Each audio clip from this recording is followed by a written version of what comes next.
अब तो घबरा के ये कहते हैं कि मर जाएंगे, मर के भी चैन न पाया तो किधर जाएंगे।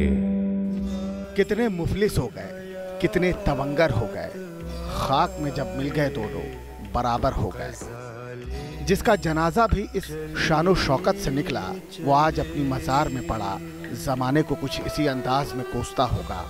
हम बात कर रहे हैं मिर्ज़ा गालिब के ज़माने के एक और नामचीन शायर मोहम्मद इब्राहिम ज़ौक़ की। पत्ता पत्ता बूटा बूटा हाल हमारा जाने है, जाने ना जाने गुल ही ना जाने बाग तो सारा जाने है। आखिरी मुग़ल बादशाह बहादुर शाह ज़फ़र के दरबार में मशहूर शायर शेख इब्राहिम ज़ौक़ के स्मारक पे मैं आ चुका हूँ, उनकी मज़ार पे मैं आ चुका हूँ। और ये स्मारक जो है वो पूरी तरह से भारतीय पुरातत्व विभाग के अधीन में है। 1996 के दरमियान यहाँ पर शौचालय हुआ करता था, एक टॉयलेट हुआ करता था, लेकिन कोर्ट के हस्तक्षेप के बाद यहाँ पर ज़ौक़ साहब की अब यहाँ पर मज़ार बनाया गया है। लेकिन उसकी हालत आप देखिए, चारों तरफ आपको गंदगी ही नज़र आ रही होगी।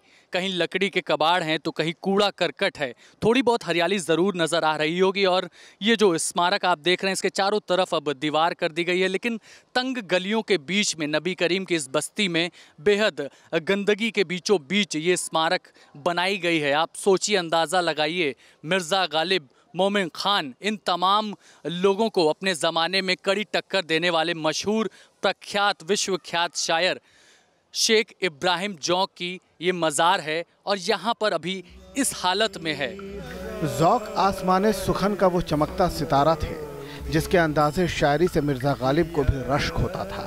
इतिहास गवाह है कि ज़ौक़ को आखिरी मुग़ल बादशाह बहादुर शाह ज़फ़र ने अपना उस्ताद मुकर्रर किया था और ज़ौक़ उन्हें शीदगियों से रूबरू कराते थे।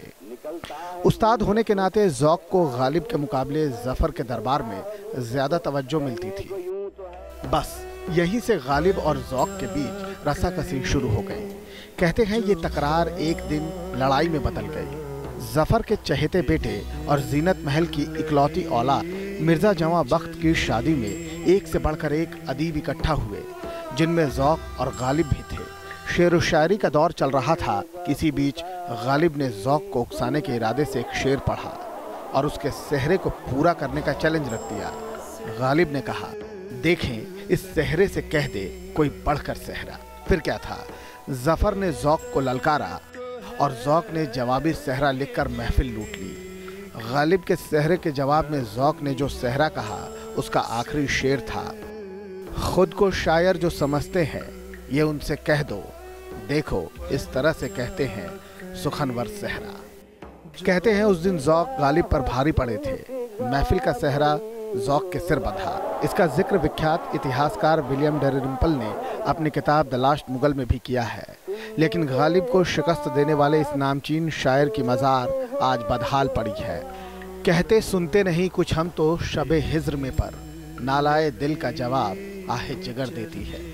लेकिन जिगर से निकली इस आह पर वाकई जैसे कोई कुछ कहने वाला नहीं, कोई सुनने वाला नहीं।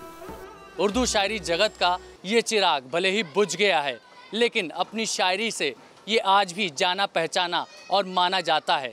लेकिन इनकी कब्र और मज़ार के साथ जिस तरह का सलूक हम कर रहे हैं ये वाकई एक प्रश्न चिन्ह है, चिंताजनक है। असर उसको ज़रा नहीं होता, रंज राहत फ़ज़ा नहीं होता। बेवफा कहने की शिकायत है तो भी वादा वफा नहीं होता। ज़िक्र अग़यार से हुआ मालूम, हर्फ़ नासिह बुरा नहीं होता। तुम हमारे किसी तरह न हुए, वरना दुनिया में क्या नहीं होता। पेशा भले ही उनका हकीम का रहा हो, लेकिन नाता उनका जिस्म की तकलीफों से ज्यादा रूह की रुमानियत से रहा। उसने क्या जाने क्या किया लेकर, दिल किसी काम का नहीं होता। तुम मेरे पास होते हो गोया, जब कोई दूसरा नहीं होता। मोमिन ने दिल की गहराइयों में उतरकर इश्क को जिया और रोमानी रिश्तों को लफ्जों के जरिए प्रेमियों के दिल में उतार दिया। हाले दिल यार को लिखूं क्यों कर, हाथ दिल से जुदा नहीं होता। चारे दिल सिवाय सब्र नहीं, सो तुम्हारे सिवा नहीं होता। गजलों की दुनिया में मिर्जा गालिब का कोई सानी नहीं, लेकिन कहते हैं मोमिन के एक शेर पर गालिब इस कदर फिदा हुए कि अपना सारा दीवान उन पर लुटाने की बात कह डाली। तुम मेरे पास होते हो गोया, जब कोई दूसरा नहीं होता।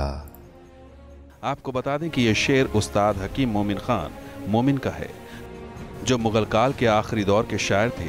वो मिर्जा गालिब और ज़ौक़ के समकालीन रहे। तुझमें मुझमें करार था, तुझे याद हो ना हो। मोहम्मद मोमिन खान। उर्दू शायरी जगत में शायद ही कोई ऐसा शायर होगा जो इस नाम से बाकायदा वाकिफ़ ना हो। मिर्ज़ा गालिब शेख इब्राहिम ज़ौक़ के ज़माने में भी मोहम्मद मोमिन खान बाकायदा मशहूर थे। मिर्ज़ा गालिब ने तो उनकी नज़्म सुन के यहाँ तक कह दिया था कि मैं अपना पूरा दरबान तुम्हारे नाम करता हूँ, अपनी पूरी जायदाद तुम्हारे नाम करता हूँ। अरबी, फारसी और उर्दू तीनों ज़बानों पर समान दखल रखने वाले मोमिन ने शेर व शायरी की दुनिया में अपना अलग मुकाम बनाया। उन्होंने भी गालिब के साथ आखिरी मुगल बहादुर शाह जफर के मुशायरों में शिरकत की और अपने जज्बातों को गजलों के जरिए कुछ यूं बयां किया कि महफिल वाह वाह कर उठी। है दिल में गुबार उसके घर अपना न करेंगे, हम खाक में मिलने की तमन्ना न करेंगे, क्यों कर ये कहें मिन्नतें अदा न करेंगे, क्या क्या न किया इश्क में क्या क्या न करेंगे। हंस हंस के वो मुझसे ही मेरे कत्ल की बातें इस तरह से करते हैं कि गोया न करेंगे। हकीम मोमिन खान मोमिन। असर उसको जरा नहीं होता, रंज राहत फिजा नहीं होता। मोमिन खां का जन्म दिल्ली में सन 1800 में हुआ था। मोमिन का परिवार कश्मीरी था और दिल्ली आकर बस गया था। दिल्ली में जन्मे मोमिन को यहाँ की मिट्टी से इतना लगाव था कि वो दिल्ली की गलियां छोड़कर जाने को तैयार नहीं थे। मोमिन खां मोमिन उर्दू शायरी की वो शख्सियत हैं जो लोगों के जहन में इस कदर बसे हैं कि हर दौर में उनकी शायरी के मुरीदों की कमी नहीं रही। गुलाम अली और बेगम अख्तर जैसे बड़े फनकारों ने मोमिन खां की गजलों को आवाज दी। वो जो हम में तुम में करार था,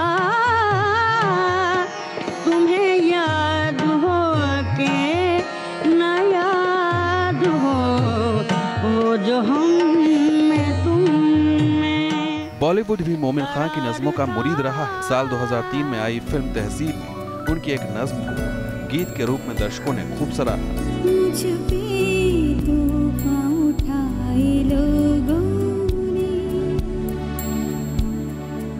शायर मोमिन की अलहदा पहचान आला दर्जे के हकीम के तौर पर रही। वो शतरंज के बेहतरीन खिलाड़ी थे और बतौर नजूमी वो लोगों के आने वाले कल को बयां करने का दावा भी बखूबी किया करते। कहा जाता है कि अपने इंतकाल की भविष्यवाणी उन्होंने खुद ही कर दी थी। जो कुछ है इस दुनिया में वो इंसान के लिए है, आरस्ता ये घर इसी मेहमान के लिए है। कोई भी इंसान इस दुनिया में आता है तो एक मेहमान की तरह आता है और अपना निश्चित किरदार अदा करके इस दुनिया से रुखसत हो जाता है। लेकिन सन 1851 में इंतकाल के बाद इस महान फनकार की मज़ार दिल्ली में बनी तो ज़रूर, लेकिन वक्त के साथ उसकी हालत बेहद खस्ता हो गई। नेहरू जब देश के प्रधानमंत्री थे तब मोमिन की मज़ार की बदहाली को लेकर शेर सिंह मेवाती नाम के एक शख्स ने उनकी गाड़ी के आगे लेटकर विरोध दर्ज कराया था, लेकिन हालात आज भी बदले नहीं। गारते जान ओ जान मोमिन, ए आफते खानुमान मोमिन, क्यों भाते हैं इतने जोर तुझको, आता नहीं क्या कुछ और तुझको।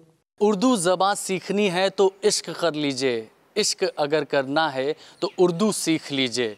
उर्दू के मशहूर शायर मोहम्मद मोमिन खान की कब्रगाह में मैं पहुंचा हुआ हूं और यहां पर आप उसकी हालत देख करके अंदाज़ा लगा सकते हैं कि आधुनिक काल में हम मशहूर शायरों की निशानी को आखिर किस तरह से सहेजते हैं। शेर सिंह मेवाती जो कि पंडित नेहरू के ज़माने में उन्होंने काफ़ी कोशिशें की कि इसकी हालत में कुछ सुधार हो, कुछ इसको ठीक कराया जा सके, लेकिन पंडित नेहरू के ज़माने से अब तक 70 साल से ज़्यादा का वक्त बीत चुका है, लेकिन हालत जस की तस बनी हुई है। तो घबरा के ये कहते हैं कि मर जाएंगे, मर के भी चैन न पाया। शायर की माटी को सहेज कर रखने में भले ही थोड़ी लापरवाही बरती गई हो, लेकिन मोमिन तो करोड़ों दिलों में धड़कते हैं अपने लफ्जों के जरिए, अपने फन के बूते। आपकी कौन सी बड़ी इज्जत, मैं अगर बज़म में जलील हुआ। मोहम्मद मोमिन खान की ये नज़्म आज के हालात पे पूरी तरह से सटीक बैठती है। पंडित जवाहरलाल नेहरू के ज़माने से लेकर 70 साल से भी ज़्यादा का वक्त बीत चुका है, मगर मोहम्मद मोमिन खान की कब्रगाह आज भी खस्ता हाल है। वीडियो जर्नलिस्ट अनूप यादव के साथ अभिषेक पांडे, न्यूज़ नेशन, दिल्ली।